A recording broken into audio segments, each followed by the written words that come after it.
प्रकारे दरड कोसळली आहे आणि खूप मोठ्या प्रमाणात इथं हे लँडस्लाईड होण्याची शक्यता आहे. कारण आणि इथे जर पाहिलं तर इथे सुद्धा रस्त्याला या पावसामुळे बघा इथला सुद्धा रस्त्याचा भाग खचलेला आहे. सध्या कोयना आणि परिसरातील जे पर्यटन स्थळ आहे ती सुद्धा पूर्णपणे पर्यटनासाठी बंद करण्यात आलेली आहे. नमस्कार, मी आता आहे कोयना नवजा दरम्यान असलेल्या अगदी कोयनेपासून 3 किलोमीटर अंतरावर असलेल्या पाबळनाला या ठिकाणी. पाबळनाला जो धबधबा आहे तिथे आहे. अगदी तिथे जर पाहिलं तर जो गेल्या 24 तासात कोयना आणि परिसरात मुसळधार पाऊस झाला त्या पावसामुळे इथे रस्त्याला मोठ्या अशा भेगा पडलेल्या आहेत. त्याचबरोबर काही रस्त्याच्या बाजूला असलेला एक रेलिंग आहे तिथून खालचा जो भाग आहे तो सुद्धा खाली पडलेला आहे.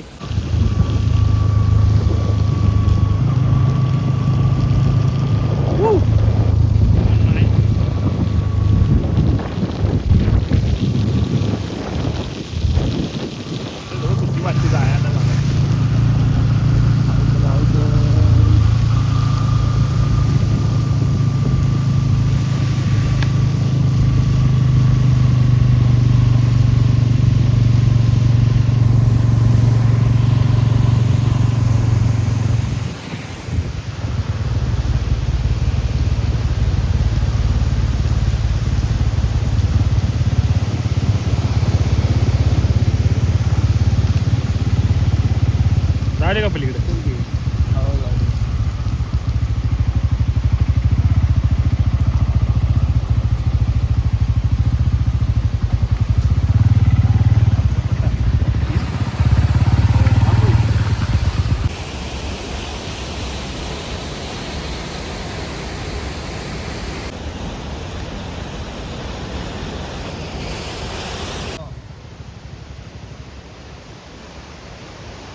हा जर भाग बघितला तर अगदी याला कुठल्याही प्रकारचं मजबूत असं संरक्षण नव्हतं आणि त्यामुळे बघा इथली भिंत आहे ती सुद्धा या बाजूला झुकलेली आहे. म्हणजे ही कोणत्याही क्षणी पडू शकते. त्याचबरोबर इथला जो भाग आहे हा सुद्धा भाग पडलेला आहे बघा.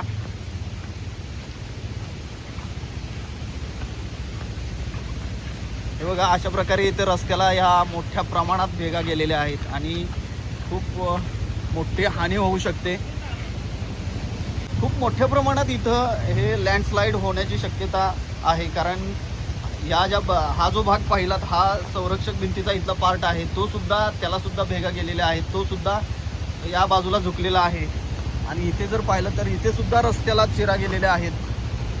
तसंच थोडंसं पुढं गेलं इकडे हे रिलिंग आहे. रिलिंगच्या पुढे बघा इकडे हा भाग सुद्धा पूर्णपणे खाली गेलेला आहे.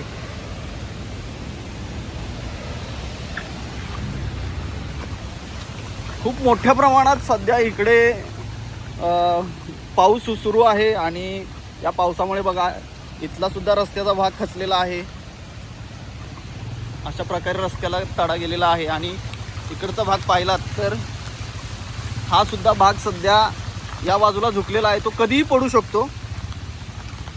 सध्या कोयना आणि परिसरातील जे पर्यटन स्थळ आहेत ती सुद्धा पूर्णपणे पर्यटनासाठी बंद करण्यात आलेली आहेत. सध्या तरी तुम्हाला विनंती करतो की कोयना आणि परिसरात फिरायला यायचा प्लॅन करत असाल तर तुर्तास तरी थांबा. कारण खूप मोठ्या प्रमाणात सध्या पाऊस आहे. इकडे वरच्या बाजूला बघितलं तर अशा प्रकारे पाणी मार्ग काढत खाली येत आहे. त्यामुळं कधी काय होईल हे सांगता येत नाही.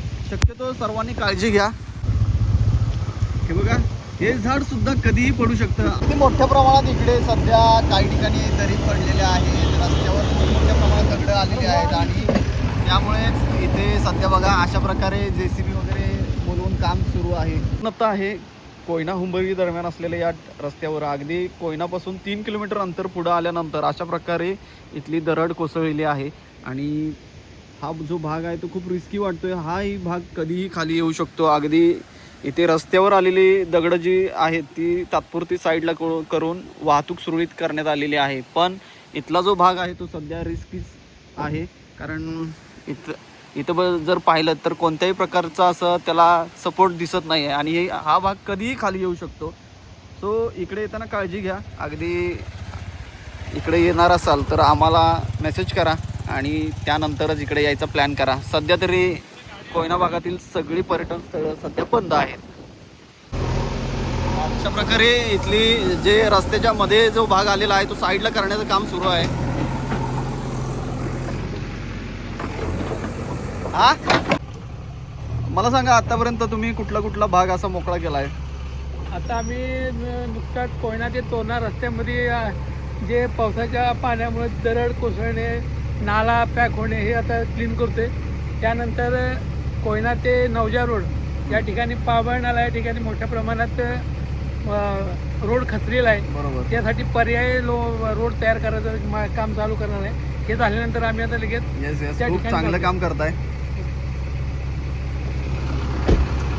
बघा या अशा प्रकारे सध्या JCB सुद्धा आलेला आहे आणि इथं रस्त्याच्या मधोमध जे काही इथली दरडीचा भाग पडलेला असेल, दगडं असतील, ती साईडला करून रस्ता मोकळा करण्याचं काम सध्या सुरू आहे.